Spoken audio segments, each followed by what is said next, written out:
Advaita Goswami is not only an ordinary Acharya, he is Mahavishnu himself. So he's calling to Krishna to come down into the material world. There, he established the Shaligram Śrīla. He took Ganges water and he started to offer the manjari flowers with 2 leaves and Ganges water to the Shaligram Śrīla, crying loudly to Krishna, worshipping with mantras and prayers in the holy name, crying out to Krishna and crying, fasting, and offering worship to the Shaligram Śrīla.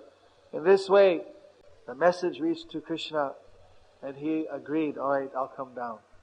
So in this way, by the loud prayers of Advaita Goswami, Lord Chaitanya descended into the material world. At the same time, actually, Haridas Thakur was also praying to Krishna to come down.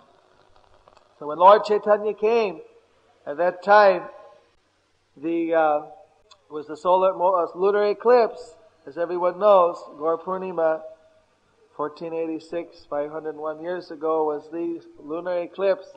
So that was the one day where everybody chants Hare Krishna. It's not just like, everyone goes every day and chants, and that day they also chant. No, nobody would chant then because of this very kind of distorted type of philosophy that has gone around by the various, some caste brahmanas. In the Vedas it says that in the Kali Yuga, many of the demons who were not killed by Krishna, were given a benediction. They could take birth in the family of brahmanas in Kali Yuga.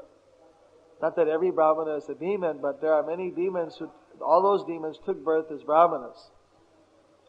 So some of these demoniac type brahmanas, they were actually preaching against Krishna consciousness, against Vedic principle, missing the real opportunity of taking birth as a brahmana in India. They could have achieved all perfection. Instead, they still continued in their offensive mentality.